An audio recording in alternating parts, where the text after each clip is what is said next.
Imagine dying on a Tuesday morning at 3:47 a.m.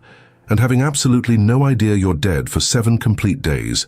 Picture trying to wake up your wife, wondering why she won't respond to you, attempting to go to work, confused when your colleagues can't see you. This is exactly what Edgar Cayce discovered happens to most people after death, and what I'm about to share with you today could completely transform how you prepare for the most important transition every single one of us will face. What I'm going to tell you comes from over 14,000 documented psychic readings that Edgar Cayce gave across 4 decades. His stenographer Gladys Davis recorded every single word for 21 years at the Association for Research and Enlightenment in Virginia Beach, and what she documented about the death process matches exactly what thousands of people report in near-death experiences today. If you're watching this, make sure you subscribe and hit that notification bell, because understanding what happens immediately after death could save your soul from the confusion and terror that most people experience. This isn't theory or religious speculation.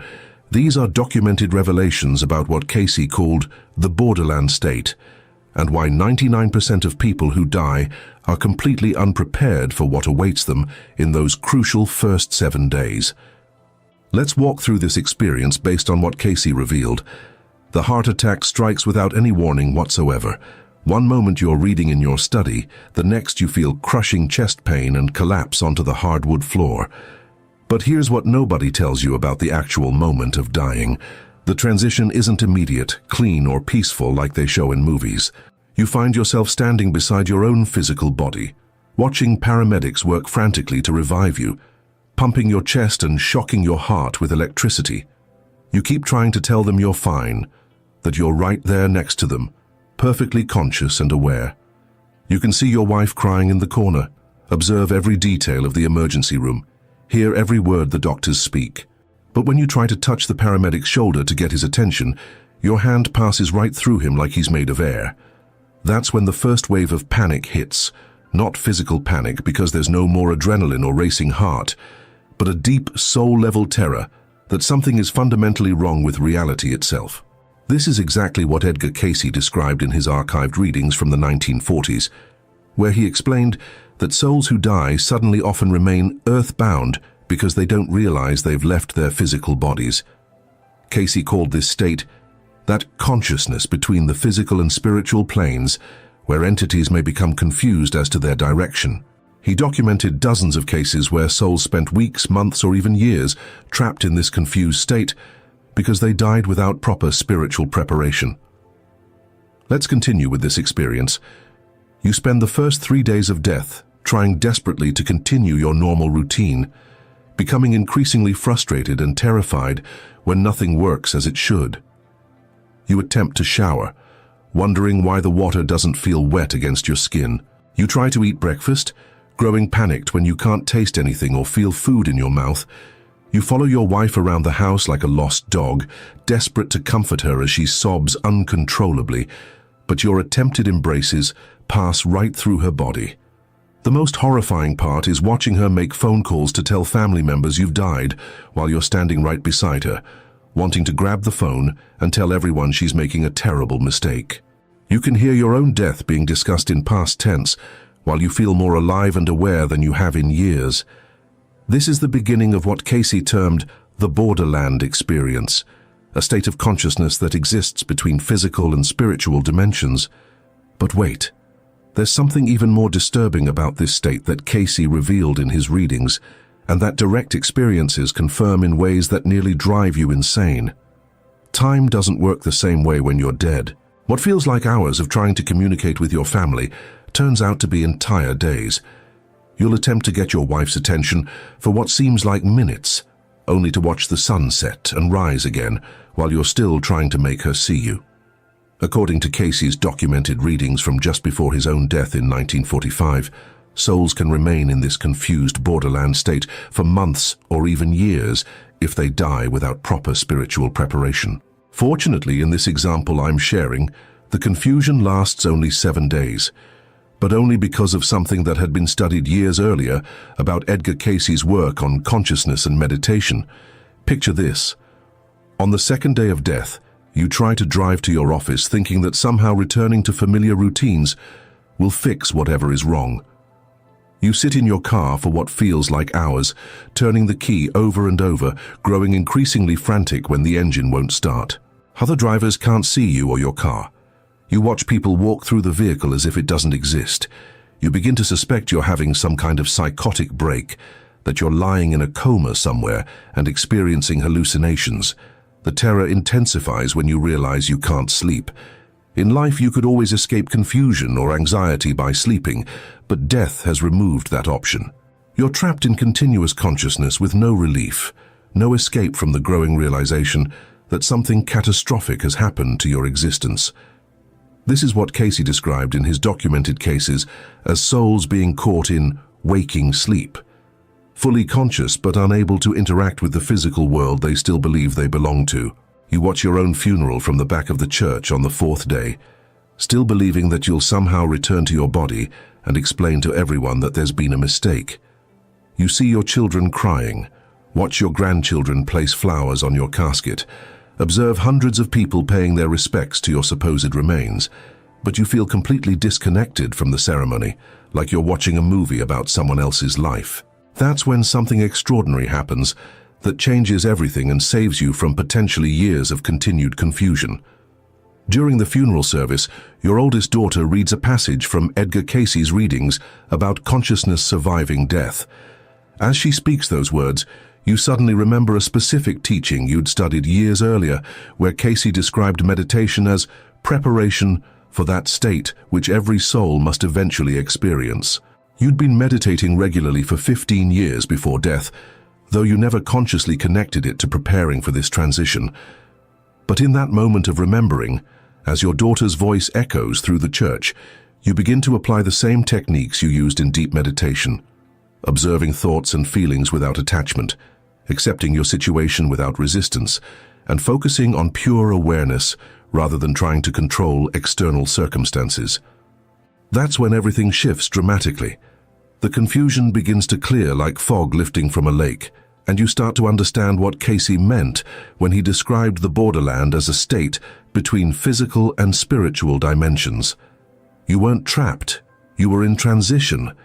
Your desperate attachment to your previous life, your frantic attempts to return to familiar routines, had been keeping you stuck in this intermediate state through your own refusal to accept what had happened. Here's what Cayce revealed in his archived readings that proves absolutely true. The quality of your spiritual development during physical life directly determines how smoothly you navigate the death transition.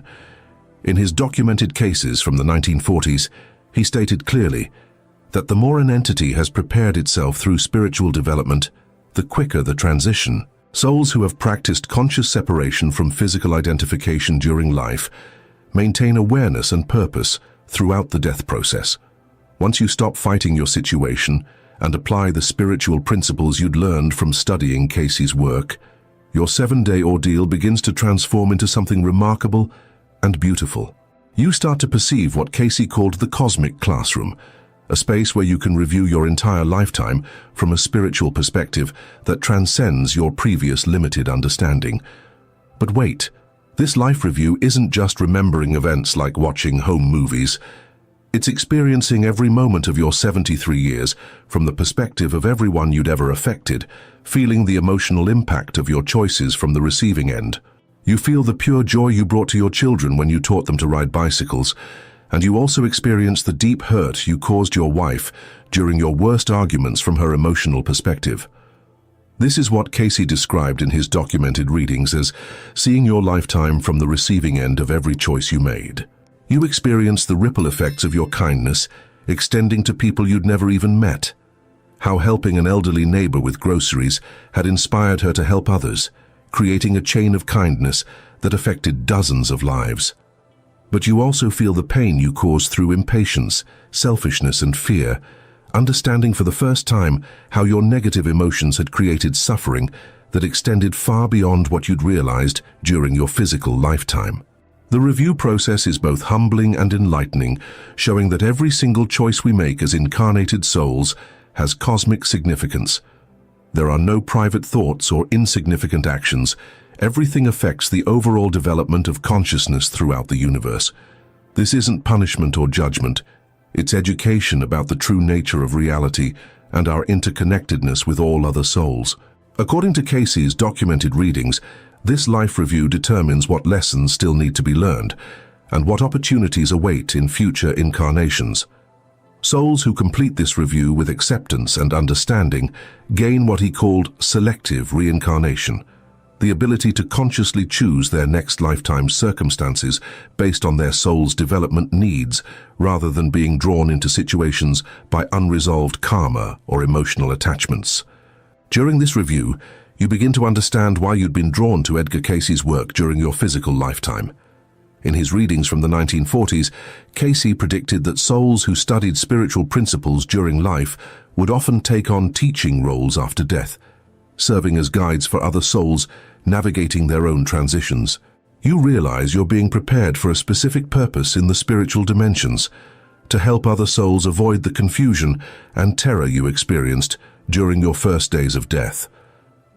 Here's something absolutely extraordinary that Cayce revealed in his readings, and that direct experiences confirm. Advanced souls who complete their borderland transition consciously can choose to serve as guides for other souls going through their own death experience. On the 6th day of this transition, you encounter what Cayce called borderland teachers, souls who had successfully navigated their own deaths and chosen to help others rather than immediately moving on to their next incarnation. These guides aren't ethereal beings or traditional angels. They're people just like us who died and evolved their consciousness enough to serve in this capacity. One of them had been a nurse during her physical lifetime and had spent 40 years helping souls transition through the borderland. Another had been a meditation teacher who specialized in helping confused souls remember their spiritual training. They help you understand that confusion and fear during the first days of death are completely normal and that you're progressing exactly as you should. But wait, there's something even more remarkable about this guidance system that validates everything Cayce taught about consciousness and service.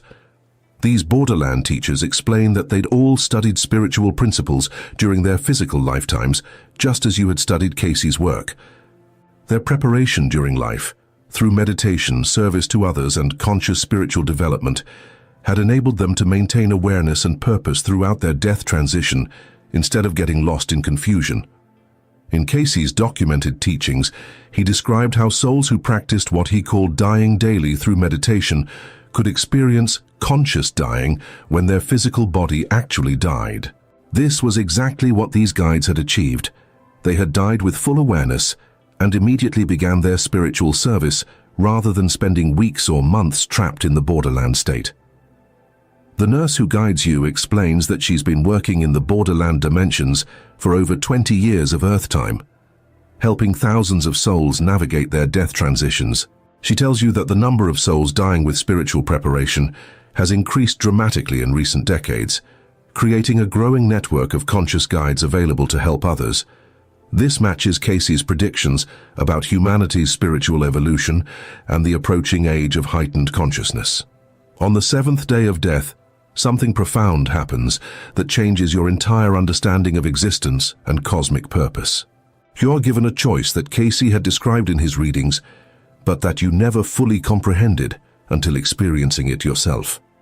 You can choose to reincarnate quickly to continue learning specific lessons in physical form, or you can remain in the spiritual dimensions to serve as a guide for other transitioning souls. The decision isn't made from emotion or attachment, but from a clear understanding of what would best serve your soul's evolution and how you could contribute to the cosmic development of consciousness. This is what Cayce meant in his documented cases when he described spiritually developed souls gaining the ability to make conscious choices about their continued existence, rather than being automatically drawn into the next incarnation by karmic needs. In this example, you choose to remain as a borderland teacher, at least temporarily. Part of your service involves communicating information about the death process to living souls who are open to receiving it through dreams, meditation, and intuitive inspiration. This is how information like this reaches us, through individuals who have developed enough spiritual sensitivity to receive guidance from souls in the spiritual dimensions.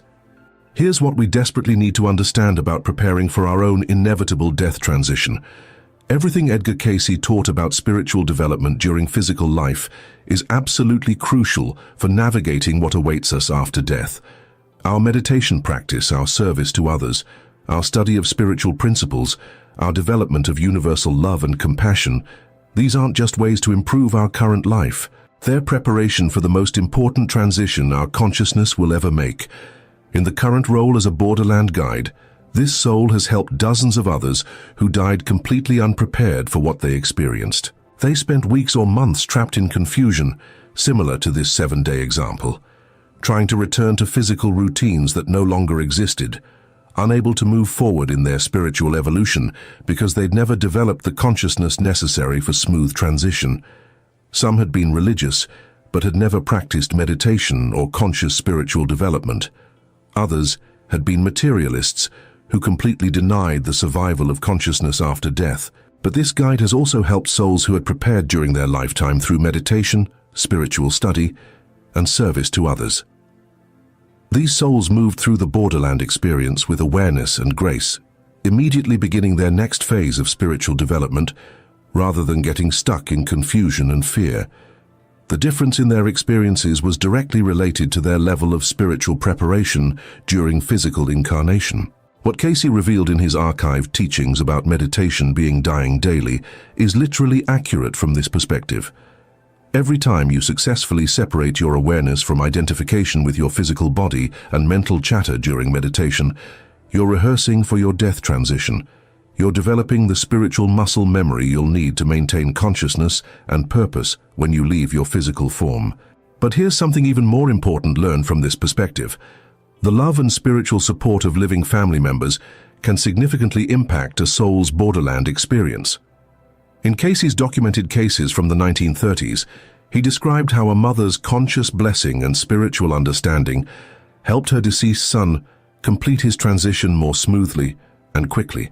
When the wife in our example finally learned to release with love while still honoring the memory, there was a profound shift in the ability to serve in the new role. Her spiritual understanding and conscious support actually enhanced effectiveness as a borderland guide. This demonstrates how interconnected consciousness really is. Our spiritual development affects not just our own evolution, but the evolution of souls we love who have already transitioned. Here's what you need to know about supporting your deceased loved ones. Excessive grief, denial of their death, or desperate attempts to maintain personal contact can actually hinder their spiritual progress and keep them trapped in the borderland longer than necessary. What truly helps is conscious love and blessing for their highest spiritual development, even when that means accepting their transition to states of existence we can't currently perceive or understand. From this current perspective, you can see how every aspect of physical lifetime was preparing for this role. The study of Edgar Cayce's work, the 15 years of daily meditation practice, the attempts to serve others through volunteer work and charitable giving, all of it was developing the consciousness needed to navigate the death transition successfully and take on spiritual service in the borderland dimensions. But wait, there's something absolutely crucial about timing and cosmic purpose that needs to be understood. The borderland experience isn't just about individual souls, it's part of a larger spiritual awakening happening on Earth right now. More souls are dying with spiritual preparation than ever before in human history, creating a growing network of conscious guides available to help others through their transitions. According to what's been learned in this current role, this is directly connected to what Cayce predicted in his readings about humanity's spiritual evolution and the dawning of what he called the Age of Aquarius, a period when consciousness itself would expand and death would become less of a traumatic ending and more of a conscious graduation to expanded spiritual service. Your spiritual development right now isn't just personal growth, it's preparation for cosmic service that extends far beyond your current physical incarnation. Every meditation session, every act of selfless service, every moment of genuine love and compassion is developing qualities of consciousness that will determine your experience throughout all phases of your eternal existence. The most important thing that can be shared from this experience is that death is not the end of consciousness. It's a transition to expanded awareness and opportunity for spiritual service. But the quality of that transition and the level of service you'll be able to provide depends entirely on the spiritual preparation you do, while you still have the incredible advantage of physical incarnation to accelerate your development. Edgar Cayce's readings provide specific guidance for this preparation. In his documented teachings from the 1940s, he recommended daily meditation as the most important practice for developing the consciousness needed for smooth death transition. In other archived readings, he emphasized service to others as crucial for developing the universal love that allows souls to serve effectively in the spiritual dimensions. The 7 days of confusion experienced in this example teaches us that Edgar Cayce's revelations about consciousness and spiritual preparation are absolutely accurate and vitally important. His over 14,000 documented readings provide a complete roadmap for conscious spiritual evolution that continues beyond physical death and extends throughout all phases of soul development. If you're serious about your spiritual evolution, study Cayce's work while you still have the incredible opportunity of physical incarnation. Practice meditation daily as preparation for conscious dying. Develop universal love and compassion through consistent service to others. Study spiritual principles not just intellectually, but as practical preparation for your eternal journey. These aren't just suggestions for a better life. They're requirements for smooth spiritual transition and meaningful cosmic service. The choice you make right now about your spiritual development will determine whether you spend days, weeks, or months trapped in confusion like this example, or whether you navigate your death transition with consciousness and immediately begin your next phase of spiritual service.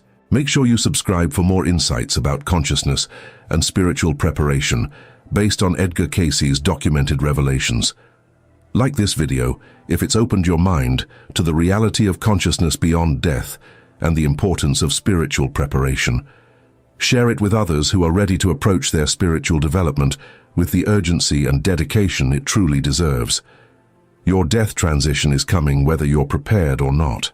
The question isn't if you'll die, it's whether you'll be ready when that moment arrives.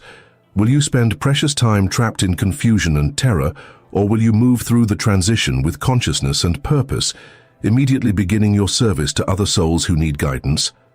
The answer depends entirely on the spiritual work you choose to do while you still have a physical body to accelerate your development. The borderland is waiting, and there are souls there who desperately need guides who understand what they're experiencing. Are you preparing yourself to serve them when your time comes? The 7 days of confusion experienced could have been 7 years if there hadn't been remembrance of Cayce's teachings about meditation and spiritual preparation. Don't let that happen to you. Start your preparation today, because your eternal soul journey is more important than anything else you'll ever undertake, and it's happening right now, whether you're conscious of it or not. But here's what makes this absolutely urgent for every single person watching this video. We're living in a time that Edgar Cayce specifically predicted would be crucial for humanity's spiritual evolution. In his readings from the 1930s and 1940s, he described our current era as a period when more souls would awaken to their spiritual nature than ever before in human history. This isn't coincidence, it's cosmic timing. What Cayce revealed about consciousness and death isn't just ancient wisdom, it's practical preparation for what every single one of us will face. The borderland experience is universal. Whether you believe in Cayce's psychic abilities or not, the consistency between his documented readings and modern near-death experience research is undeniable. Thousands of people who've clinically died and returned describe exactly the same stages of transition that Cayce mapped out decades ago. Think about this. If there's even a possibility that consciousness continues after physical death, wouldn't it be absolutely insane not to prepare for it? We spend years preparing for careers that last maybe 40 years, but we spend almost no time preparing for a transition that determines our eternal existence. This is the ultimate insurance policy for your soul. The most shocking part of Cayce's revelations isn't that consciousness survives death. It's that most people waste their death transition because they're completely unprepared for it. Imagine having the opportunity to consciously choose your next incarnation. to serve as a spiritual guide, to participate in the cosmic evolution of consciousness itself, but instead spending months or years trapped in confusion because you never developed the spiritual awareness necessary to navigate the transition. This is happening to millions of souls right now. They're dying every day without spiritual preparation, getting trapped in the borderland state that Cayce described, unable to move forward because they never learned how to separate their consciousness from physical identification. They become what Cayce called earthbound entities, stuck between worlds, often for decades of Earth time. But here's the incredible opportunity. Everything you need to prepare for conscious death transition is available right now. Cayce's complete readings are archived and accessible. Meditation techniques that prepare your consciousness for separation from physical identification can be learned and practiced. The principles of spiritual development that create smooth death transitions are documented and teachable.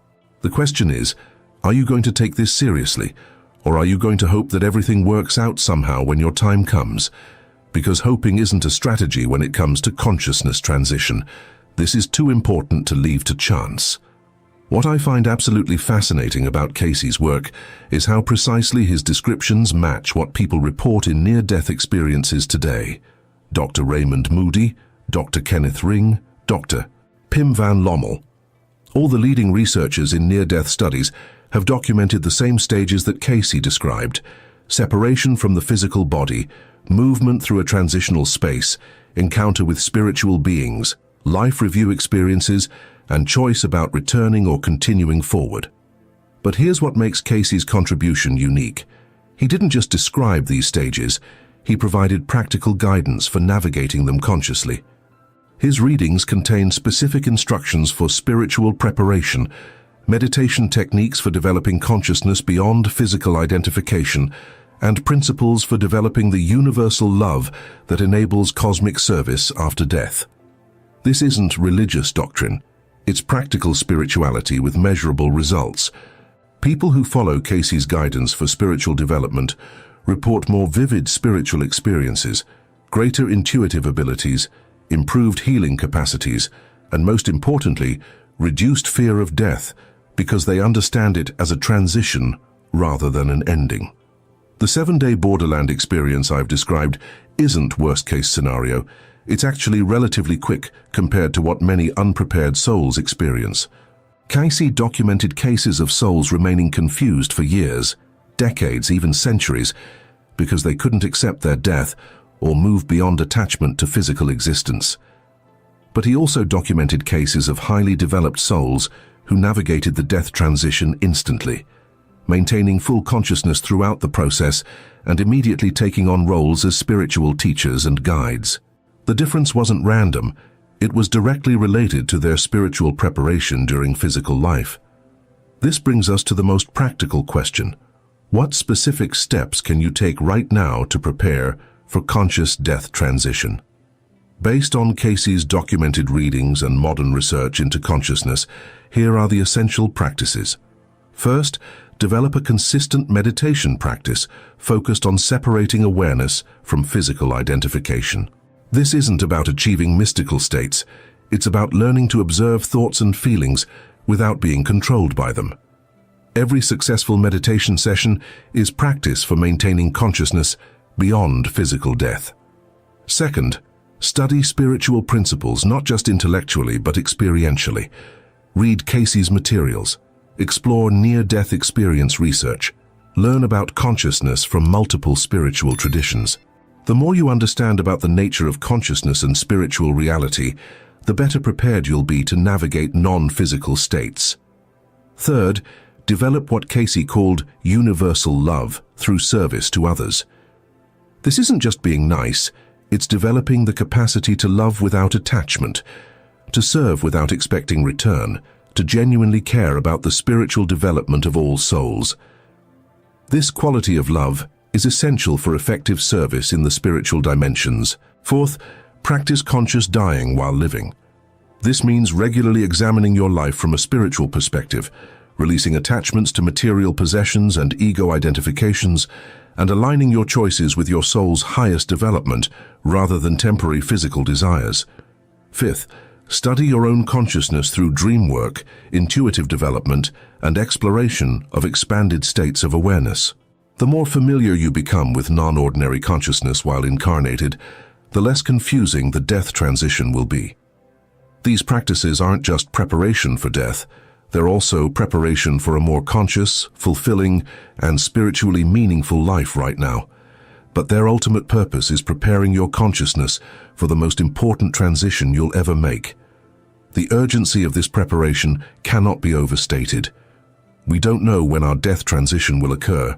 It could be today, tomorrow, or decades from now, but whenever it happens, it will be the most important moment in your soul's existence.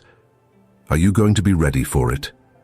The choice is yours, and it's happening right now with every decision you make about your spiritual development. You can continue living as if death is some distant possibility that you'll deal with later, or you can recognize it as the inevitable transition that requires serious preparation starting immediately. Edgar Cayce's greatest gift to humanity wasn't his psychic abilities. It was his documentation of the spiritual principles that govern consciousness development and death transition. These principles are available to everyone, regardless of their beliefs about Cayce himself. The question is whether you're going to use them or ignore them. Your eternal soul journey is too important to leave to chance. Start your preparation today, because the borderland is waiting. And how you navigate it will determine your spiritual opportunities for lifetimes to come. There are prayers that transform destinies. There are words that, spoken at the precise moment, open portals in the spiritual world that you never could have imagined. Today you will discover something that few know, what Chico Xavier revealed in a never-broadcast interview about the Holy Spirit, and the 3 powerful phrases you must express to him before sleep. What happens when the soul, in the stillness of night, manages to connect with that divine force that dwells in the deepest part of the universe? What impact can it have on your dreams, on your life path, or even on your eternal destiny? We're not talking about superstitions or empty formulas. We're sharing authentic spiritual guidance, delivered by one of the most extraordinary mediums who has ever existed, and backed by countless transformative experiences. Prepare your mind. Open your heart. This message can awaken aspects of your faith that have remained dormant for too long. And if you've ever felt that divine calling in the early morning hours, that whisper that seems to tell you there's something more, this is especially for you. Share in the comments what you experienced when hearing these words, and I'll give you a little heart. If you want this light to reach more souls who need it, subscribe to the channel and hit the bell. Let's walk together to the end of this spiritual journey.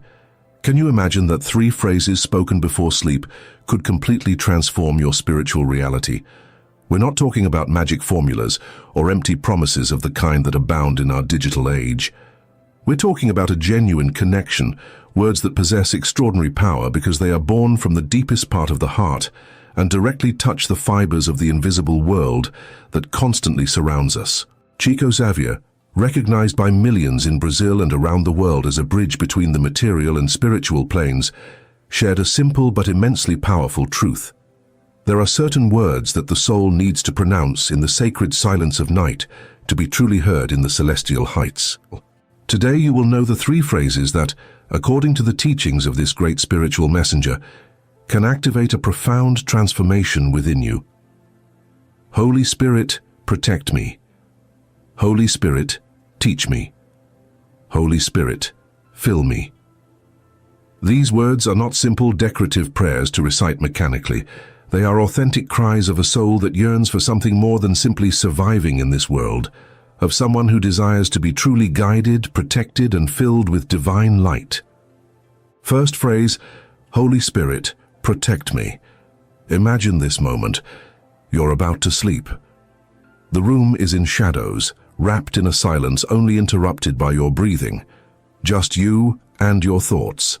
And right there, before closing your eyes and surrendering to sleep, you decide to do something different. You open your soul wide and pronounce with absolute sincerity, Holy Spirit, protect me. It's not a plea born of fear. It's a conscious request for divine covering, for true peace, for sacred presence.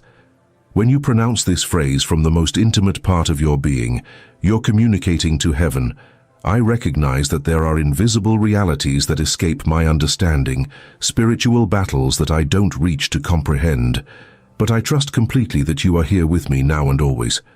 And then something extraordinary happens, something that cannot be captured with physical senses, but is perceived with the awakened soul. Thousands of testimonies speak of people who experience a deep rest that was previously impossible for them to achieve, of different dreams, luminous, revealing, of awakening free from that heavy anxiety that oppressed their chest every morning.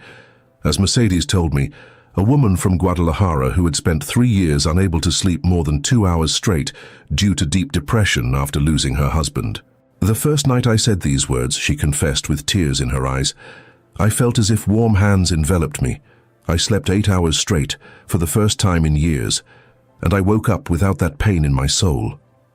This simple phrase, though brief, creates around you an impenetrable spiritual shield, a field of divine energy that protects not only your physical body, but also your mind, your emotions, your entire spirit. This protection operates on multiple dimensions: mental protection, keeping away obsessive, negative, and self-destructive thoughts that usually attack precisely when you're most vulnerable, in the darkness of night. Emotional protection, creating a filter against anxiety, fear, hopelessness, and other toxic feelings that try to infect your heart. Spiritual protection, establishing a barrier against negative energies and spiritual influences that seek to disturb your peace and divert you from your divine purpose. Protection in dreams, transforming the dream world from a space of anguish to one of revelation and true rest.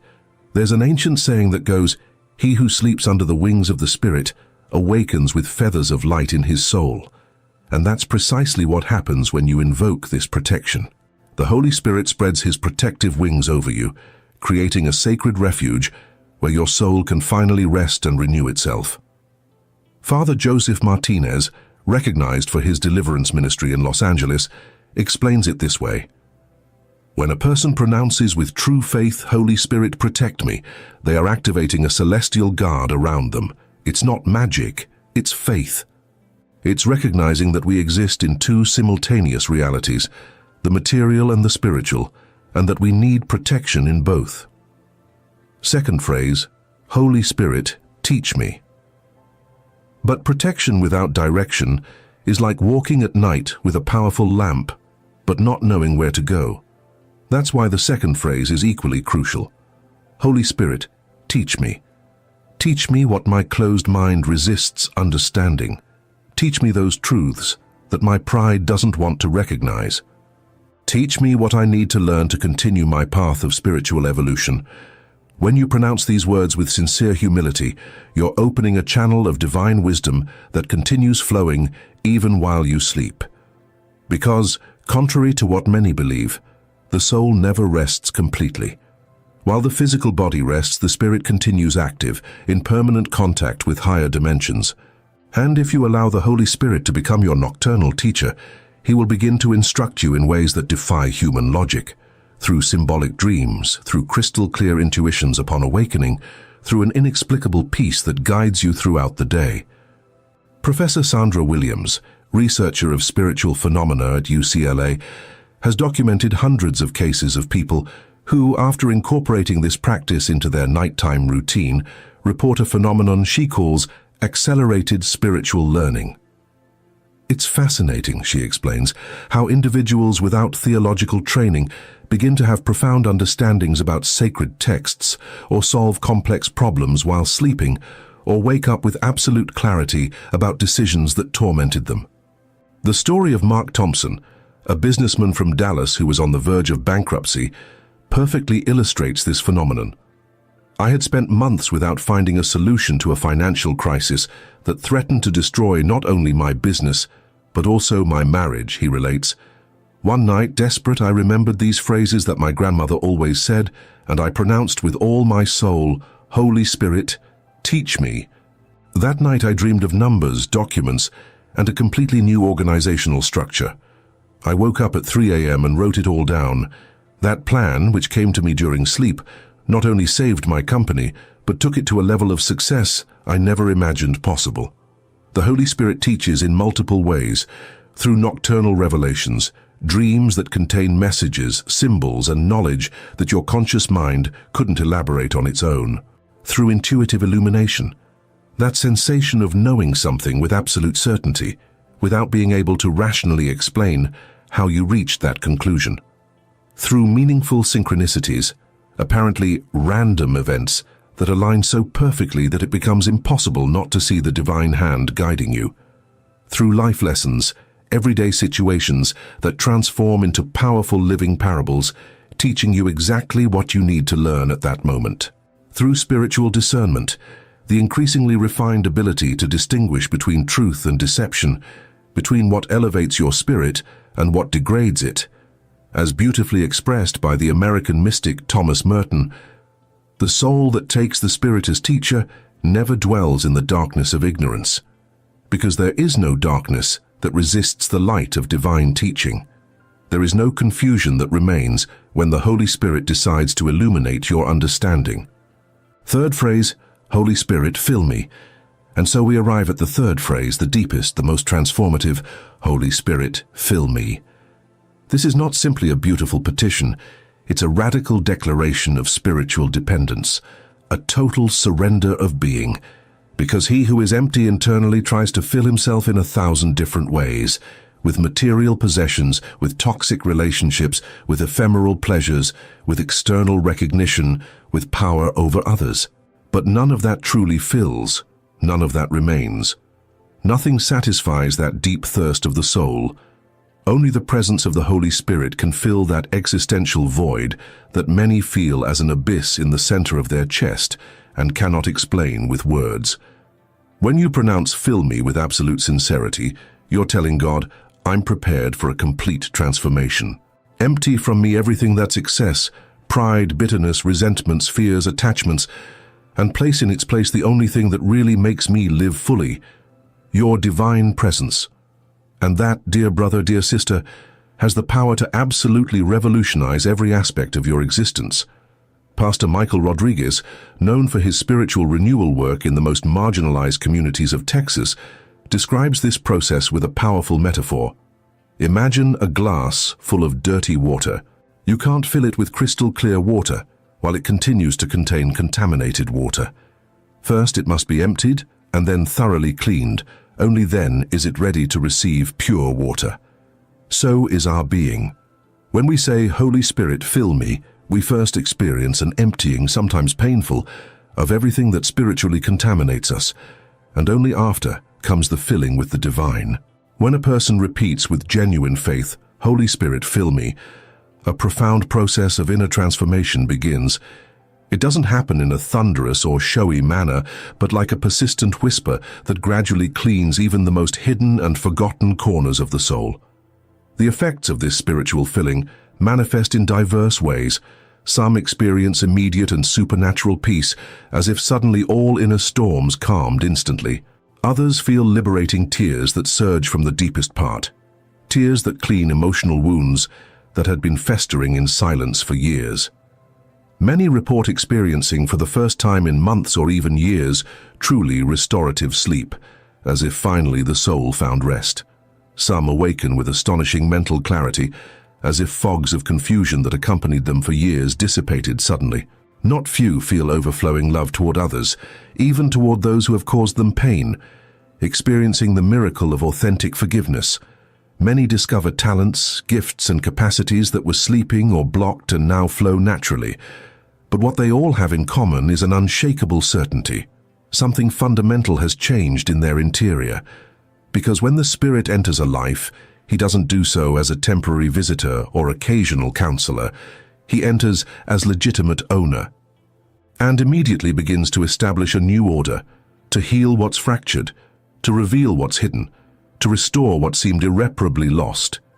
As Maria Rodriguez testifies, a single mother from Phoenix who went through severe depression after losing her job and facing her son's illness. I had spent months feeling like I was drowning in darkness. One night, without strength to continue fighting, I could only whisper through tears, Holy Spirit, fill me. There were no lights or voices, but I felt as if someone lit a candle inside my chest. That small light didn't eliminate all my problems immediately, but it gave me the certainty that I was no longer alone in the darkness. From that night on, each day the light grew a little more. Today, 6 months later, my external situation continues to be challenging, but my inner strength is unshakable. I know I'm being sustained and guided. There is no force in the universe capable of resisting this divine presence when it's invited with genuine longing. Because where light decides to dwell, shadows simply have no option. They must withdraw. It's important to understand that these 3 phrases don't function as automatic formulas or magic spells. They're not a wand you wave 3 times to get what you want. They're a conscious surrender, a humble disposition, a voluntary surrender of the soul before the divine. Many people pray constantly, but their prayers are focused exclusively on receiving benefits, on obtaining concrete answers, on getting tangible miracles. However, they're not truly willing to empty themselves of their self-centeredness. They long for immediate solutions, but cling obstinately to control of their lives. They beg for supernatural interventions, but aren't prepared to abandon the throne of their pride. And that's precisely why when someone begins to repeat these 3 phrases with deep sincerity, frequently the first thing that occurs is not a spectacular external change, but a necessary internal confrontation. Because the Holy Spirit always begins his work from the interior, revealing to you with loving firmness who you really are beneath all your social masks, showing you what you need to release, what you must forgive, including yourself, what requires deep healing before being able to advance. This initial process is usually not comfortable. It can even be painful. Like spiritual surgery, that, although necessary to save life, inevitably causes certain temporary pain. But it's absolutely necessary. Because there is no authentic transformation without truth, and there is no truth without honest confrontation with our shadows. As psychologist and theologian Dr. Sarah Matthews explains, the work of the Holy Spirit resembles that of a celestial therapist. First, he helps us recognize our harmful patterns, then accompanies us in the painful process of uprooting them, and finally guides us toward new ways of being and relating. The difference is that his transformative power operates at levels that no human therapy could ever reach. Now imagine the transformative impact when you incorporate these 3 phrases into your nighttime routine permanently. Not as an occasional experiment or as an emergency resource during crises, but as a conscious and constant spiritual discipline. Night after night, just before surrendering to sleep, you stop, breathe deeply, and pronounce from the most intimate part, Holy Spirit, protect me, teach me, fill me. It doesn't matter if you had an extraordinary or terrible day, if you feel spiritually strong or completely broken, if you experience certainty or existential doubts. You simply pronounce these sacred words, and with this constant practice, you're building something that cannot be seen, but possesses a more substantial reality than any material structure. You're establishing a living, dynamic, and growing relationship with the Divine Spirit who not only cares for you, but constantly forms, orients, and transforms you from inside out. Spiritual Master Don Samuel Johnson, respected throughout America for his ancestral wisdom, explains it with these words, "What you do each night before sleeping is more important than what you do during the day. Because those last thoughts, those last words, mark the tone of your nocturnal spiritual journey. They're like the seed you plant in the garden of your soul. And every seed, with adequate time, inevitably germinates and bears fruit."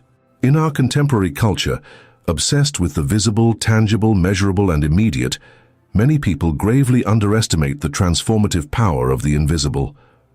They firmly believe that only that which can be seen, photographed, or transmitted on social media possesses legitimate reality. However, the forces that truly change human life, those that determine the final destiny of a soul, belong precisely to the realm of the invisible. They're the spiritual seeds we plant in sacred silence, in the intimacy of dawn, in those moments of extreme fatigue, paralyzing doubt, overwhelming fear. It's precisely in those crucial instants when these 3 phrases act as an unshakable spiritual anchor. You may feel like you're falling into a bottomless abyss, but when you declare with faith, "Holy Spirit, protect me," It's as if invisible, but powerfully real hands held you in the middle of the fall. You may feel absolutely lost in a labyrinth of confusion, but when pronouncing "Holy Spirit, teach me," an interior light begins to gradually illuminate the correct path, revealing trails you couldn't distinguish before. And when everything seems empty, colorless, without purpose or meaning, when crying from the depths, "Holy Spirit, fill me," you begin to remember a fundamental truth that the world had made you forget: that abundant life exists, eternal purpose and transcendent meaning, even in the midst of the most heartbreaking pain. Elderly Mrs. Grace Williams, traditional healer from Georgia, who has spiritually accompanied hundreds of people in critical moments, sums it up with wisdom that transcends any academic training. When you learn to call the Holy Spirit before closing your eyes, you're inviting the most powerful light to accompany you in the darkest hour. There is no night so long that this light cannot pierce through. Countless people who have incorporated these three phrases as nocturnal spiritual practice relate extraordinary experiences that transformed their understanding of the spiritual world. They report dreams of striking vividness and symbolism, revealing visions during states of semi-consciousness, sudden awakenings in the early morning, frequently between 3 and 4 a.m., considered the spiritual hour in many traditions, accompanied by an unshakable certainty that a loving presence was there. It's important to clarify that we're not talking about terrifying experiences or fantasies produced by suggestible minds. We're talking about that deep interior conviction that transcends any doubt. The certainty of being accompanied, protected, and guided by a supremely loving and infinitely wise presence. And although such experiences cannot be captured with technology or explained satisfactorily through logical, rational thinking, for those who experience them, they become more real and meaningful than any phenomenon of the visible physical world. The Holy Spirit doesn't burst into our lives with spectacular manifestations or demonstrations of power that crush our freedom. He enters discreetly when we open the door of our heart to Him. And these three phrases, pronounced with genuine intention, are precisely the key that opens that interior door. As beautifully described by American theologian Richard Foster, the Spirit is like the wind. You cannot see it, but you can feel its caress on your face. You cannot trap it in your hands, but you can observe how it moves everything in its path. You cannot control it, but you can learn to sail with it toward horizons you never would have reached on your own. In this process of nocturnal transformation, many times what first emerges to the surface is not an immediate sensation of peace, but liberating tears, because the soul, when entering direct contact with divine presence, inevitably begins to feel the weight of everything it has accumulated internally. Resentments embedded for decades, emotional wounds never attended to, fears never confessed even to oneself. All this interior material gradually begins to come to light, not with the purpose of shaming or humiliating you, but exclusively to heal you deeply. Because where there exists truth without judgment, there is always authentic liberation. And the Holy Spirit doesn't operate through masks of perfection or appearances of spirituality. His transformative power manifests precisely where there is radical sincerity, courageous vulnerability, humble recognition of one's own condition. When you say, "Holy Spirit, fill me," you're initiating a paradoxical process. The Spirit begins precisely by emptying you, because it's impossible to genuinely fill yourself with celestial presence while remaining saturated with earthly worries, material attachments, unhealed emotional wounds. Rabbi and psychologist Dr. David Goldstein explains this paradox with extraordinary clarity. Emptying doesn't mean annulling your identity or denying your humanity. It means freeing your true self from all the layers of conditioning that have buried it. It's like removing layers of old paint to discover the precious original wood. Spiritual emptiness is not absence, it's openness. It's not lack, it's availability. This spiritual emptying doesn't constitute a loss but a deep liberation. It doesn't strip you of anything essential, but only of that which chains you, of what constantly sabotages your growth, of what prevents you from fully experiencing the divine life for which you were originally created. When you consciously open yourself to this transformative process, you begin to perceive a revolutionary truth, that even the most intense suffering contains a redemptive purpose when surrendered to the Holy Spirit, that the darkest nights of your soul weren't lost periods or divine punishments, that the tears shed yesterday were secretly watering the seeds of faith that today begin to flourish within you, because the Holy Spirit never wastes human pain. He has the alchemical power to transform even the most traumatic experiences into spiritual gold, to recycle even the most acute suffering into fuel for your growth, to renew every area of your life, beginning with those interior spaces where no one else has access. And all this extraordinary process of transformation begins with three apparently simple phrases, but pregnant with power that transcends our human understanding. Before this, someone could legitimately ask, why do I need to repeat these phrases every night? Wouldn't it be enough to say them once with sincere faith? The answer is deeply revealing. Authentic faith doesn't constitute an isolated event, but a living and dynamic relationship. Just as it's not enough to say I love you only once to the person you love and expect that to eternally sustain the relationship, it's also not sufficient to pray only once and expect lasting and profound transformation. Constancy in the spiritual realm doesn't represent empty religiosity or meaningless ritualism. It's tangible manifestation of genuine hunger. It's concrete expression of sincere desire to maintain that connection alive. It's humble recognition that we need the presence of the Holy Spirit not exclusively during moments of extreme crisis, but constantly, in every instant of our existence. That's precisely why repeating these three powerful phrases, Holy Spirit, protect me, teach me, fill me, night after night without exception, is comparable to daily watering an invisible plant that with adequate time will produce tangible and transformative fruits in your daily reality. Spiritual Master Rev. James Patterson explains this dynamic with an illuminating metaphor. Each time you pronounce these words with sincerity, you're sending a signal to the spiritual universe. At first, it's like a weak signal, like a whisper in the middle of a storm. But each night you repeat these words, the signal strengthens, it becomes clearer, more powerful, more defined, until the moment arrives when your soul and the Holy Spirit tune perfectly, like a radio that finally finds the exact frequency and music flows with perfect clarity. When establishing this nocturnal spiritual practice, many people begin to experience what we could call small great miracles in their daily life. We're not necessarily talking about spectacular supernatural manifestations or prodigies that defy physical laws, but subtle yet profoundly meaningful transformations that only the attentive soul can fully perceive. An inexplicable interior peace in the midst of chaotic external circumstances, as if there existed an inviolable sanctuary in the center of your being where external storms cannot penetrate. Unexpected answers that arrive precisely at the right moment, sometimes through apparently casual encounters, books that fall into your hands by coincidence, or sudden intuitions that illuminate complex situations. Surprisingly wise decisions you make almost instinctively, as if superior intelligence guided your choices beyond your usual rational capacity. The gradual but definitive liberation from destructive habits, addictions or toxic patterns that previously seemed to have absolute control over your will. A subtle but profound change in your emotional reactions. Situations that before altered you deeply, now you observe with serenity that surprises even yourself. The growing capacity to see opportunities where before you only perceived problems, to find meaning where you only saw chaos, to discover purpose where you only experienced random pain.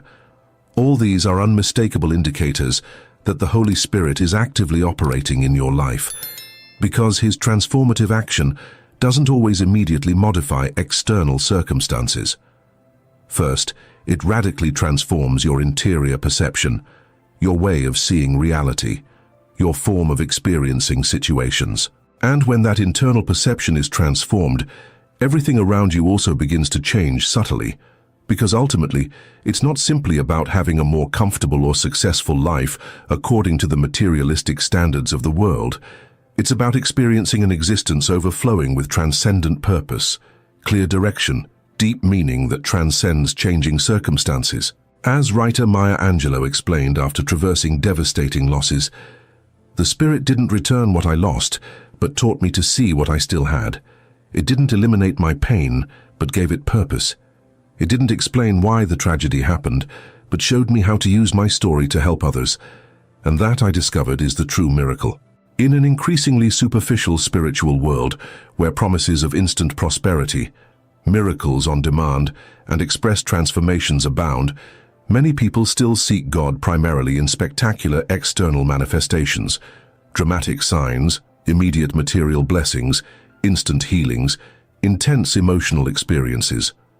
However, they frequently forget that the greatest possible miracle is waking up each morning with true interior peace, sleeping each night with a light heart, free from resentments and fears, walking through life being guided by superior wisdom that transcends fear and anxiety. And precisely these three apparently simple phrases can generate those profound transformations in your daily experience. Not because they contain some magical power inherent in the words themselves, but because they constitute genuine expression of spiritual surrender. When you pronounce "Holy Spirit, protect me," you're implicitly declaring, "I trust infinitely more in your divine care than in my own protection strategies, in my psychological defenses, in my material resources." When you say with sincerity, "Holy Spirit, teach me," you're humbly proclaiming, "I recognize the limits of my human knowledge, the fallibility of my reasoning, the distortions of my perception, and I desperately need your infinite wisdom to navigate through this complex life." And when you cry from the depths, "Holy Spirit, fill me," you're confessing a liberating truth. Nothing this world offers, neither riches nor pleasures nor recognition nor power, can satisfy the infinite hunger of my soul. Only your divine presence can fill that existential void we all carry within. It's precisely at this point where frequently the authentic spiritual revolution begins in a person's life. When you no longer primarily seek for God to provide you external benefits, but yearn to experience God Himself. When you don't pursue merely the blessings, but desire to intimately know the blesser. When you don't conform with partial answers to specific questions, but long for deep and continuous communion with the source of all wisdom. And it's exactly then, dear brother, dear sister, when the Holy Spirit pours out in your life in all His fullness, not as a sensationalist phenomenon that feeds your spiritual ego, but like gentle but persistent rain that penetrates to the deepest layers of your being, like purifying fire that doesn't destroy violently, but refines patiently, like a divine embrace that no human being, however loving, could ever provide you. This experience of communion with the Holy Spirit possesses incalculable value that transcends any material possession. It cannot be acquired with money or influences. It cannot be learned merely in theological books or spiritual courses. It can only be experienced experientially. And that transformative experience begins precisely when you decide, night after night without exception, to invoke with sincere humility the presence of the promised Comforter. As Pope Francis expressed during his visit to the United States, the Holy Spirit is the forgotten presence in many Christian lives. We invoke Him in our liturgies, but frequently don't allow Him to operate in the most intimate part of our being. However, it's precisely in that sacred space of intimacy where He performs His greatest works of transformation. It's important to understand that to experience this profound spiritual transformation, you don't need to previously reach any state of moral perfection. You don't require understanding exhaustively complex theological doctrines.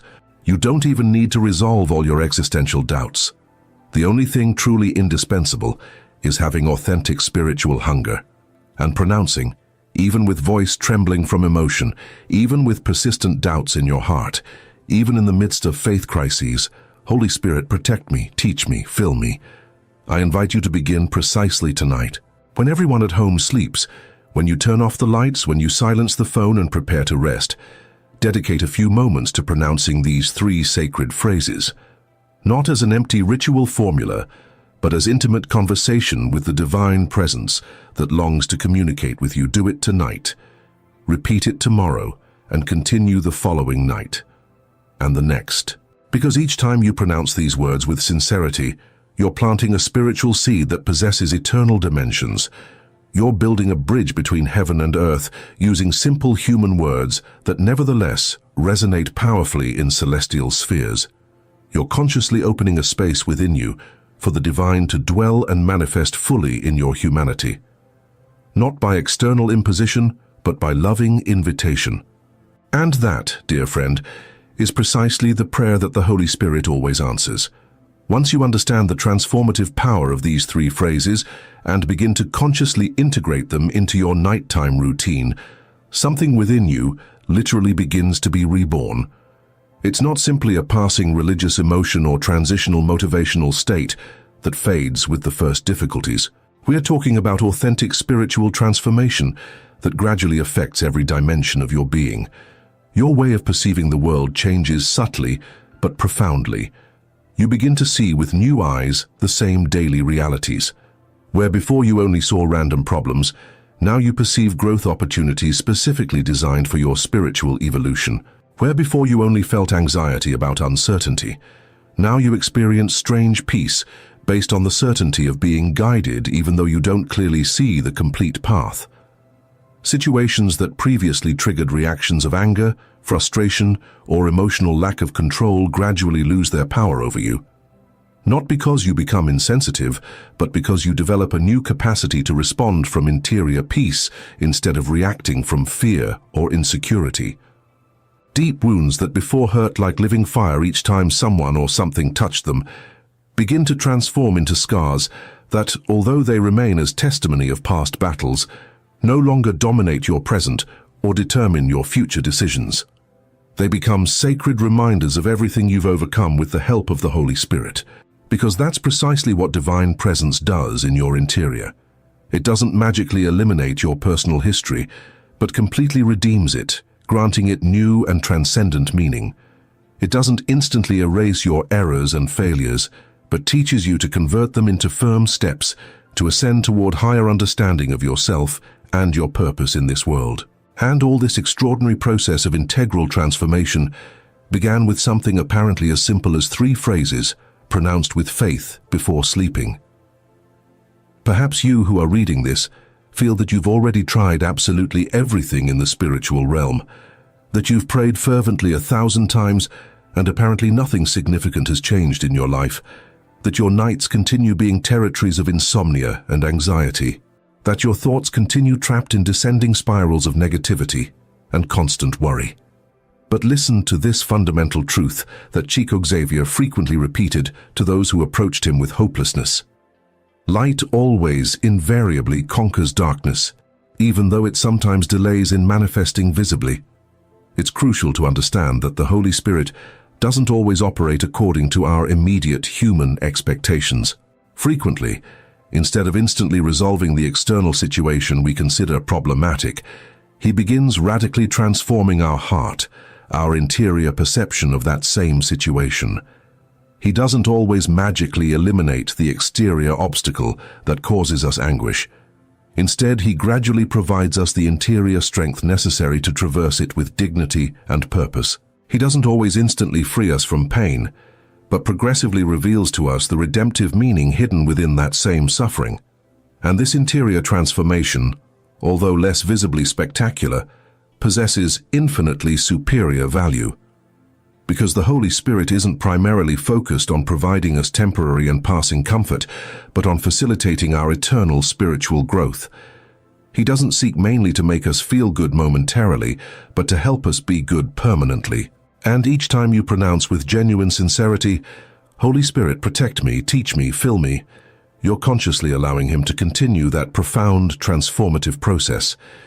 You're authorizing him to transform you from inside out, even though you still don't fully perceive the tangible results of that interior transformation. It's important to humbly recognize that there are no instant formulas in the authentic spiritual path.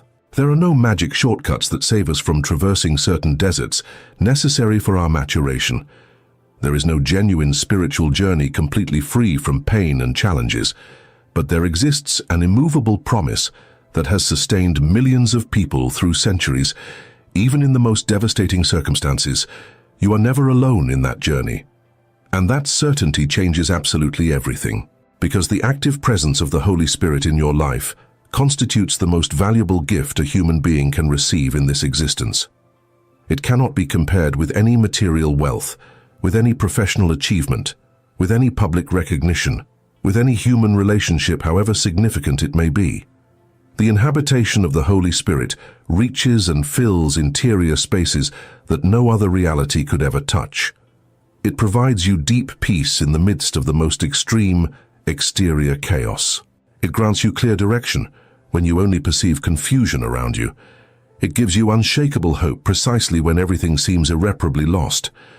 And the most extraordinary of all, He never abandons the interior temple you've opened for Him if you continue consciously and regularly inviting Him to remain.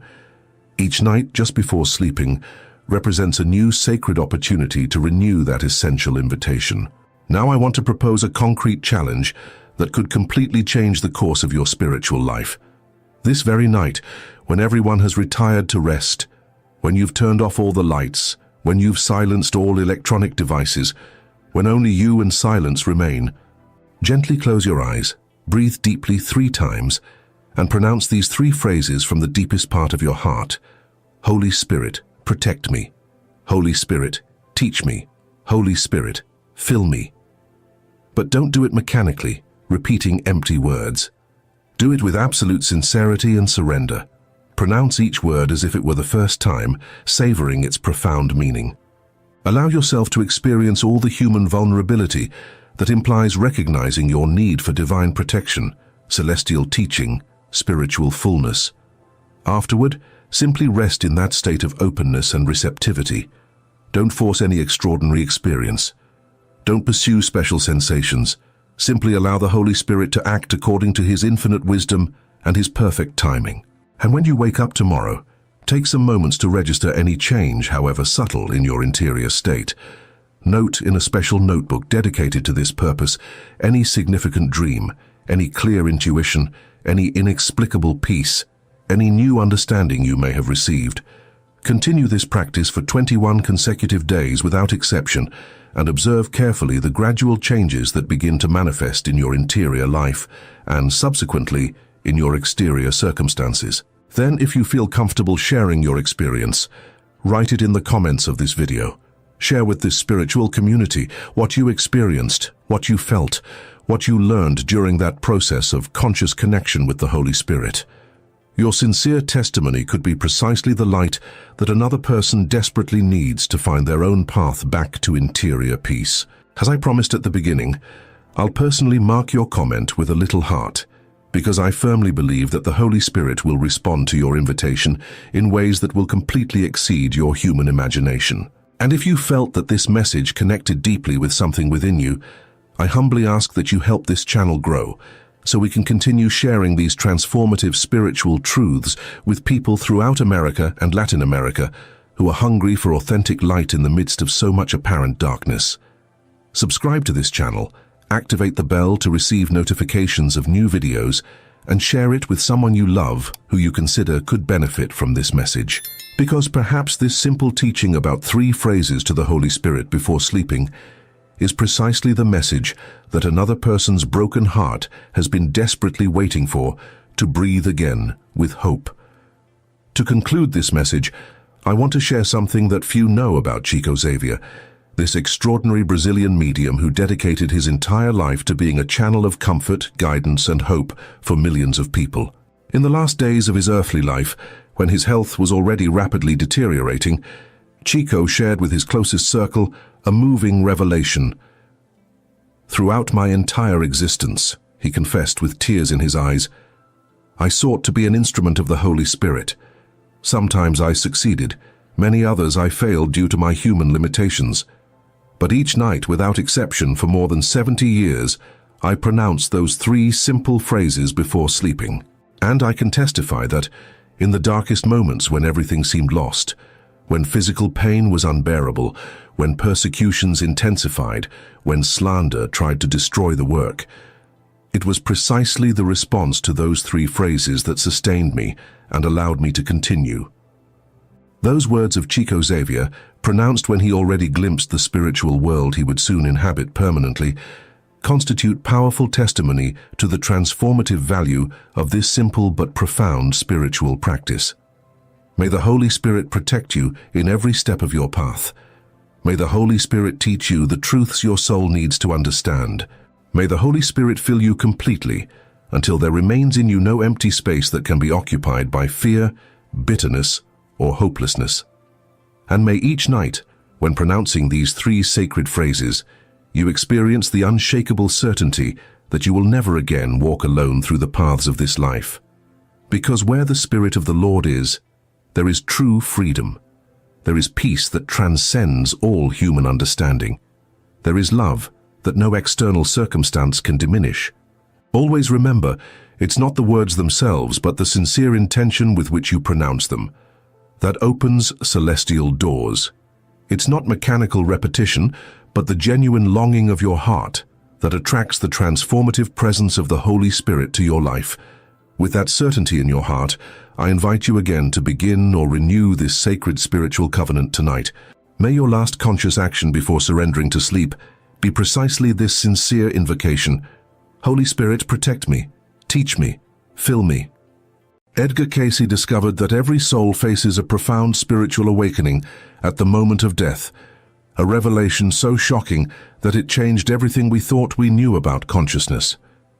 In a reading that left his stenographer in tears, he described how a woman who had been declared clinically dead for 7 minutes experienced what she called the most transformative moment of her existence. But here's what's even more extraordinary about this case. When she returned to life, she possessed knowledge she had never learned, spoke briefly in a language she had never studied, and described meeting relatives she had never known existed. The doctors couldn't explain it. Her family couldn't understand it.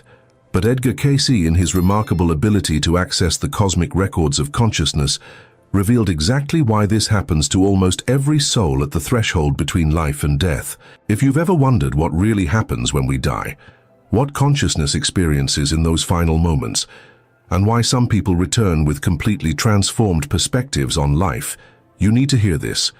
Make sure to subscribe and hit that notification bell, because what I'm about to share will change how you think about death forever. This isn't just another near-death experience story. This is about the universal spiritual awakening that Edgar Cayce discovered occurs for virtually every soul, whether they return to tell about it or continue their journey beyond. And the implications for how we live our lives right now are absolutely profound. Let me take you back to 1936, during the depths of the Great Depression, when hope seemed scarce and people were desperately seeking meaning beyond their material struggles. A middle-aged woman from Ohio, whom we'll call Margaret, had been battling pneumonia for weeks. The local hospital had done everything they could, but her condition continued to deteriorate. Her husband, a skeptical factory worker who had never shown interest in anything spiritual, had heard whispers about a man in Virginia Beach who could somehow see into the very fabric of reality itself. Desperate and facing the loss of his wife, he wrote a letter to Edgar Cayce, pleading for help. What happened during that reading would not only save Margaret's life, but reveal one of the most profound truths about human consciousness and the dying process that Cayce would ever uncover. But before I tell you what Cayce saw, you need to understand what was happening to Margaret at that precise moment. As her body was failing, as her breathing became more labored and her heartbeat irregular, something extraordinary was beginning to occur in her consciousness. According to Cayce's reading, Margaret was starting to experience what he called the Great Review, a phenomenon that occurs for every soul as it approaches the threshold between physical and spiritual existence. Here's what Cayce discovered that shocked even his closest associates. At the moment of physical death, consciousness doesn't simply cease or drift into some vague afterlife state. Instead, it undergoes what he described as an instantaneous expansion of awareness that allows the soul to see, for the first time, the complete tapestry of its existence. But wait, because what happens next challenges everything most people believe about death and judgment. Cayce revealed that this awakening isn't about some external deity reviewing our actions and pronouncing judgment.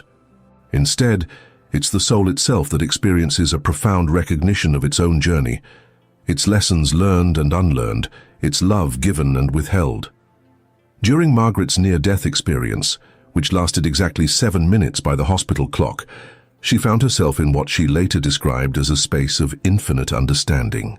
Not a place with pearly gates or clouds, but a dimension of pure consciousness, where knowledge existed not as information to be learned, but as truth to be experienced directly. This is where Cayce's revelations become truly extraordinary. He explained that in this state, the soul encounters what he called the record of its complete existence, not just the current lifetime, but every incarnation, every choice, every moment of growth or resistance to growth. And here's the part that transforms how we understand spiritual development.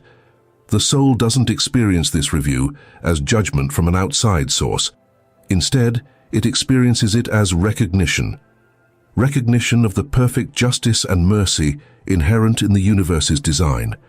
Recognition of how every experience, even the most painful ones, served the soul's evolution toward greater love and understanding. Margaret later told the doctors that during those 7 minutes, she met her grandmother who had died before she was born. And this grandmother showed her scenes from lives she had lived centuries ago. She saw herself as a young mother in colonial America, as a healer in ancient Egypt, as a student in the mystery schools of Greece. But here's what made Edgar Cayce's understanding so revolutionary. He revealed that this awakening doesn't happen only to people who have dramatic near-death experiences. According to his readings, every soul goes through this expansion of consciousness at death, whether they return to physical life or continue their journey in spiritual dimensions. The implications of this discovery were staggering. If consciousness truly expands at death, if every soul faces this moment of complete clarity and understanding, then everything about how we approach life needed to be reconsidered. The fears that dominated most people's thinking about death were based on fundamental misunderstandings about the nature of consciousness itself. Cayce began to see that what most people interpreted as the finality of death was actually consciousness graduating from one classroom to another.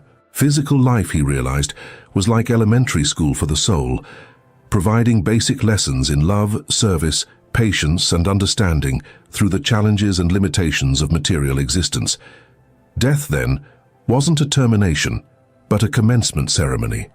The soul, having completed its current curriculum of earthly lessons, was ready to advance to higher levels of spiritual education and service. This perspective transformed everything about how Cayce approached questions of mortality and meaning. In Margaret's case, her grandmother explained during the near-death experience that every soul chooses its earthly circumstances before incarnating, selecting exactly the challenges and opportunities needed for its next stage of spiritual growth. The pneumonia that nearly killed Margaret wasn't random misfortune, but a precisely chosen experience designed to teach her specific lessons about faith, surrender, and the eternal nature of consciousness. This revelation about pre-birth planning became one of Cayce's most controversial but also most comforting teachings. If souls actually choose their life circumstances, including their challenges and even their manner of death, then nothing that happens is truly random or meaningless. Every experience, no matter how difficult, serves the soul's evolution. But here's where this becomes incredibly practical for your daily life. Cayce discovered that understanding this truth about death's spiritual awakening could completely transform how we approach living. Instead of seeing life as a random series of events that happen to us, we begin to recognize it as a carefully designed curriculum that we ourselves helped create. That difficult relationship you're struggling with might be exactly the challenge your soul chose to develop patience and unconditional love. That career setback that seems so devastating might be redirecting you toward work that better serves your spiritual purpose. That health challenge you're facing might be teaching you to value what truly matters and release attachment to what doesn't. Edgar Cayce found that people who understood this truth about soul planning approached life's difficulties with a completely different attitude. Instead of asking, "Why is this happening to me?" they learned to ask, "What is this experience trying to teach me?" Instead of feeling victimized by circumstances, they began to see themselves as active participants in their own spiritual education. This shift in perspective had profound effects on how people experienced both living and dying. Those who embraced the understanding that life was a school for the soul found that challenges became opportunities, setbacks became redirections, and even suffering became a pathway to greater wisdom and compassion. Let me share another case that illustrates this beautifully. In 1941, during the uncertainty of World War II, Cayce gave a reading for a young soldier who was terrified of death. This man had witnessed the brutal deaths of several comrades and couldn't understand how a loving God could allow such suffering and apparent waste of life. Through Cayce's reading, this soldier learned that consciousness is far more resilient than physical form. The souls of his fallen comrades hadn't been destroyed or lost. Instead, they had graduated to a level of existence where they could continue their service in ways that transcended physical limitations. Their deaths weren't endings, but transformations. More importantly, Cayce revealed that these souls had chosen their military service knowing it might involve the ultimate sacrifice, because they understood that laying down one's life for others represents one of the highest expressions of spiritual love. Their deaths weren't meaningless casualties of war, but conscious acts of service that advanced their spiritual evolution tremendously. This understanding didn't minimize the soldier's grief or make the loss of his friends any less painful, but it placed that pain within a larger context of meaning and purpose that helped him find peace and continue his own service with renewed dedication. The soldier returned from the war with a completely transformed understanding of life and death. He became a counselor, helping other veterans process their experiences, and eventually founded an organization that provided spiritual support to military families facing loss.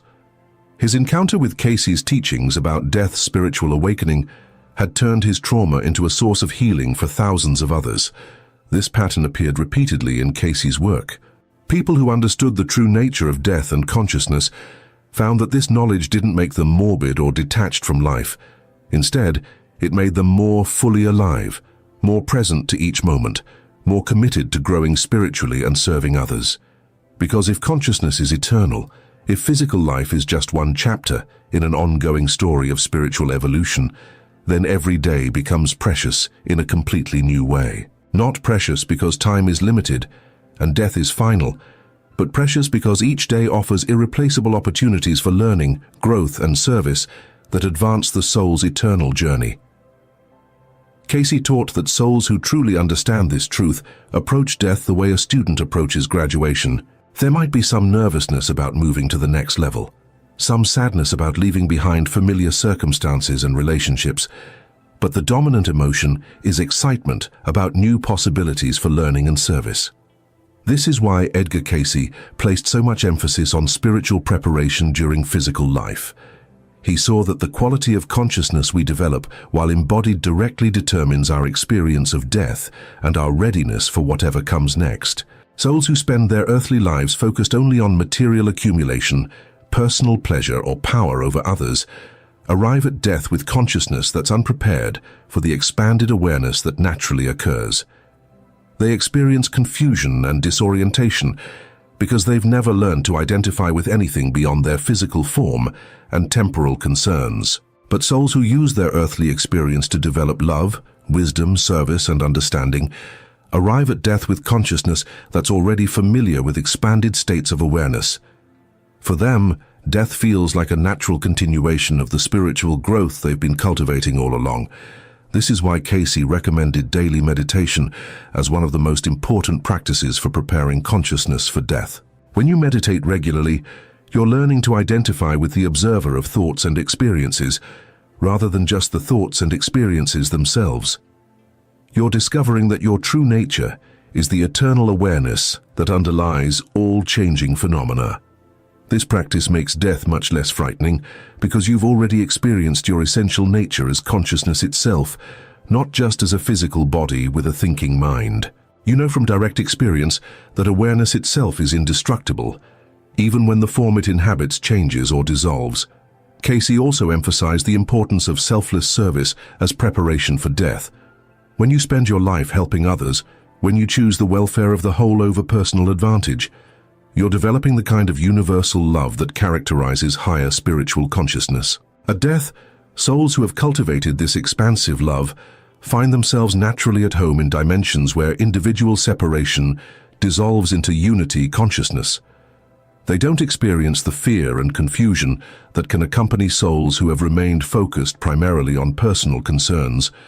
But perhaps most importantly, Cayce taught that facing life's challenges with acceptance and faith develops the spiritual strength that makes death a joyful transition rather than a traumatic event. When you learn to trust that everything in your experience serves your highest good, even when you can't understand how, you're developing the kind of surrender that allows consciousness to flow naturally from one state of being to another. Let me tell you about Sarah, a woman from Kentucky who consulted Cayce in 1943 about her terminal cancer diagnosis. She was only 38 years old, the mother of 3 young children, and couldn't understand why her life was being cut short when her family needed her so desperately. Through Cayce's reading, Sarah learned that her soul had actually chosen this challenging experience for very specific reasons. In previous incarnations, she had struggled with attachment and the fear of loss.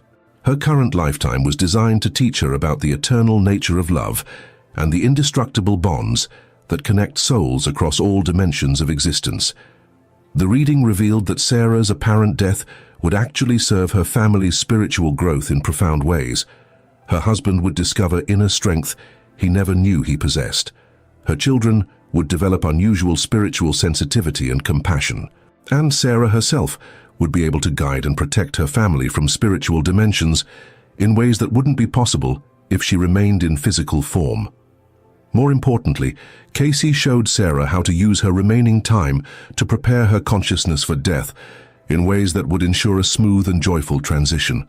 He gave her specific meditation practices, suggested ways to complete important communications with loved ones, and helped her understand the spiritual significance of her entire life experience. Sarah spent her final months in a state of extraordinary peace and clarity. Instead of raging against her fate or sinking into despair, she used her time to deepen her spiritual understanding and prepare her family for their separation. She studied Cayce's teachings about consciousness and death, practiced the meditation techniques he recommended, and approached her transition with curiosity and trust rather than fear. When Sarah finally passed away, her family was amazed by the serenity of her death. She spent her last conscious moments describing beautiful visions of light and love, speaking with deceased relatives who had come to guide her transition, and expressing profound gratitude for every experience her life had contained. Even more remarkably, in the months following Sarah's death, her family began experiencing what they described as ongoing communication with her spirit. Through dreams, through meditation, through sudden intuitive insights, they felt Sarah's continued presence and guidance in their lives. Her husband later wrote to Edgar Cayce, expressing amazement at how accurate the reading had been. His children had indeed developed extraordinary spiritual sensitivity. He had discovered inner resources he never imagined he possessed. And most importantly, instead of feeling devastated by loss, the family felt blessed by their continued connection with Sarah in her new form of existence. This case perfectly illustrates Cayce's most important teaching about death. Consciousness doesn't end when physical form dissolves. Instead, it continues in dimensions where love, wisdom, and service are even more possible than they were during earthly existence. But you don't have to wait until death to begin experiencing this expanded consciousness. Through spiritual practice, through selfless service, through meditation and prayer, you can start accessing these higher dimensions of awareness right now.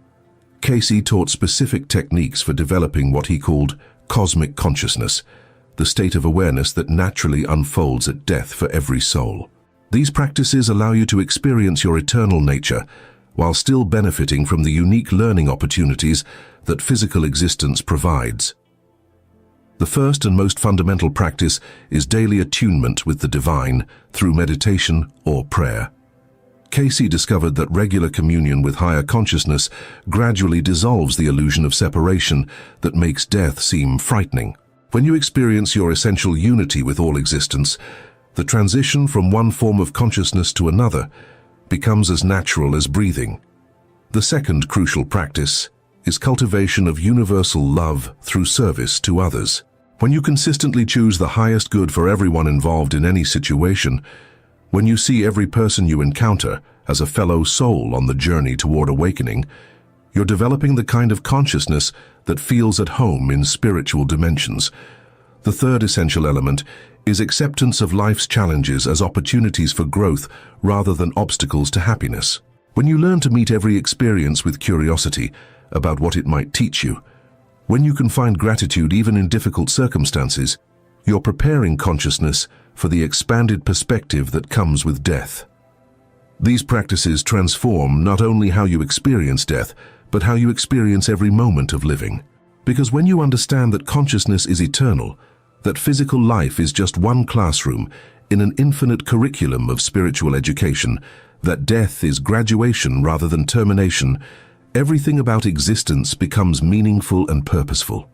The relationship problems you're facing become opportunities to develop patience and unconditional love. The financial struggles you're experiencing become lessons in trust and non-attachment. The health challenges you're confronting become invitations to discover the indestructible nature of your essential being. This understanding doesn't make life easier in the conventional sense. You'll still face difficulties, experience loss, encounter situations that challenge your understanding and test your faith. But you'll face these experiences with a completely different consciousness, one that recognizes every challenge as an opportunity for spiritual growth and every experience as a gift designed for your evolution. Edgar Cayce's revelations about death show us that consciousness is far more resilient and creative than we typically imagine. They reveal that what we call death is actually the soul's natural progression to new levels of existence, where love, wisdom, and service can be expressed in ways that transcend physical limitations. But they also show us that we don't have to wait until death to begin living from this expanded awareness. Every moment offers opportunities to choose love over fear, growth over comfort, service over selfishness. Every challenge is an invitation to develop greater spiritual strength and understanding. Most importantly, Cayce's teachings help us understand that death isn't something that happens to us, but something we participate in consciously. The quality of consciousness we develop during physical life directly determines our experience of death and our readiness for whatever dimensions of existence await us beyond the physical realm. This means that every choice you make, every attitude you cultivate, every relationship you build, is actually preparation for the most important transition you'll ever experience. And the most beautiful part is that this preparation doesn't require you to withdraw from life or become detached from the world. Instead, it invites you to engage more fully with existence, to love more deeply, to serve more completely, to grow more courageously. Because when you understand that consciousness is eternal and that physical life is a precious opportunity for spiritual education, every day becomes an adventure in awakening. When Margaret was asked, years after her near-death experience, to describe the most important thing she learned during those 7 minutes of expanded consciousness, she said it was the recognition that love is not just an emotion or a choice, but the fundamental fabric of existence itself. Everything that happens, she realized, is an expression of the universe's love for consciousness, providing exactly the experiences needed for spiritual growth and evolution. This includes not only the pleasant experiences, but also the challenging ones. Not only birth, but also death. Not only success, but also failure. This understanding transformed how Margaret approached every aspect of her remaining years. She began to see her marriage not just as a personal relationship, but as a spiritual partnership designed to help both souls grow. She approached her work not just as a way to earn money, but as an opportunity to serve others and develop her talents. Most importantly, she lost all fear of death, not because she became reckless or indifferent to life, but because she understood death as the natural continuation of her spiritual journey. She knew that when her time came to transition, she would be graduating to new possibilities for learning, loving, and serving. This is the ultimate gift of Edgar Cayce's revelations about death and consciousness. They show us that we live in a universe designed for the spiritual evolution of consciousness, a universe where nothing is wasted, nothing is meaningless, and nothing is ever truly lost. Your struggles have purpose. Your relationships have meaning. Your life has significance not just for the immediate circumstances it contains, but for the consciousness it's helping you develop and the service it's preparing you to render in dimensions of existence that transcend physical limitations. And the most extraordinary part of this understanding is that you don't have to wait until death to begin experiencing the spiritual awakening that Cayce discovered awaits every soul. Through conscious spiritual practice, through selfless service, through acceptance of life's challenges as opportunities for growth, you can start living from expanded consciousness right now. As you go through your day-to-day, remember that you're not just living a human life. You're developing the consciousness that will carry you forward into infinite possibilities for continued growth and service. You're preparing for the most natural and beautiful transition in existence, the awakening that reveals the profound meaning and purpose behind every experience you've ever had. If this understanding of death as spiritual awakening resonates with your soul, if you're ready to begin living from this expanded perspective, I encourage you to subscribe to this channel and join our community of souls who are consciously preparing for their ultimate homecoming. Together we can support each other in developing the love, wisdom, and understanding that make death not something to fear, but the most joyful celebration of consciousness we'll ever experience.